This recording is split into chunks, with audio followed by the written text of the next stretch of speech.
Hello, Richard Morris here again from Morris Succession Lawyers. I'm here today on the iconic foreshore of Port Macquarie, overlooking Oxley Beach. It's a beautiful winter's day here, nice and sunny. But I thought I'd just do a short video just about testamentary trusts. It's something that I give a lot of advice on and comes up regularly. But what is a testamentary trust? Well, a lot of basically every will contains a trust in it to some extent, because the assets of the deceased are owned or vest in the executor for a period of time prior to distribution. So in effect, you've got property held on behalf of beneficiaries by another party, which can sometimes be one of the beneficiaries as well.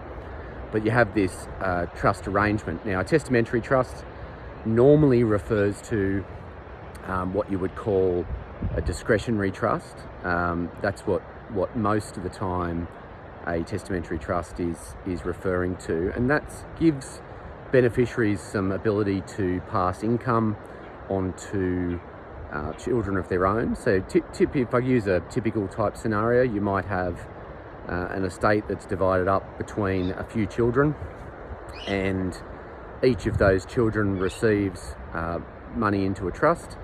Now, the beneficiaries of that trust could be, would be the children themselves, but then it normally follows a bloodline as well. So you have that child's children and grandchildren and great-grandchildren, plus sometimes other trusts and companies that might be controlled by those different family members. And these are all potential beneficiaries of the trust. Now, why does that provide any real benefit to those beneficiaries? Now, there's a couple of reasons.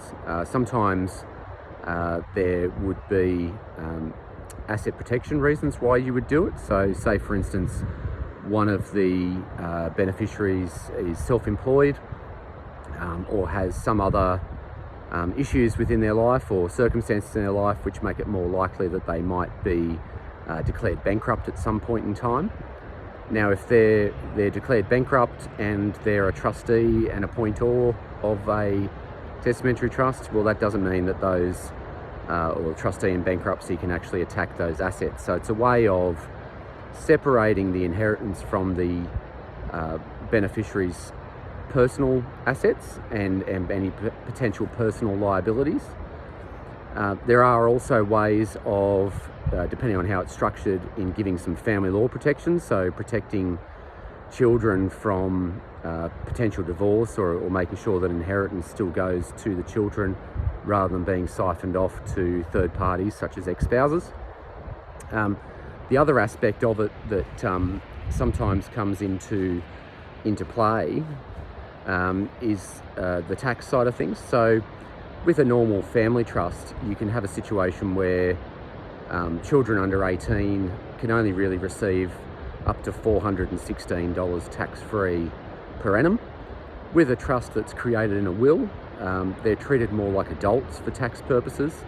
So say your child has 3 kids of their own under 18, well, each of those 3 children could potentially receive around $20,000 tax-free per annum.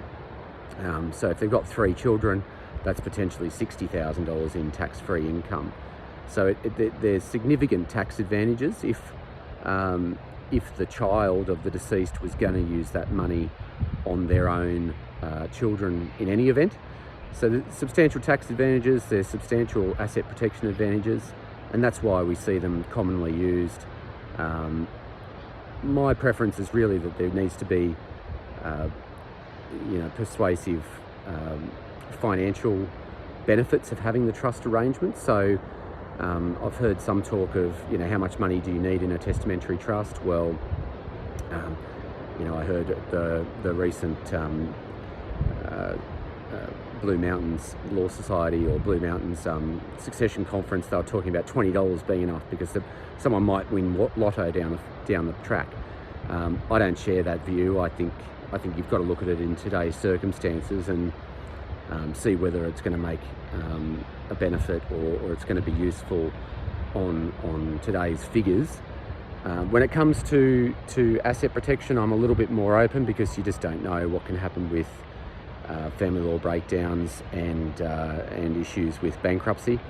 But certainly from a financial perspective, it's got to make sense in my view. And as always, if you need any advice on testamentary trusts or trusts in general, or wills and estates, talk to myself or Brooke Genders and the team at Morris Succession Lawyers.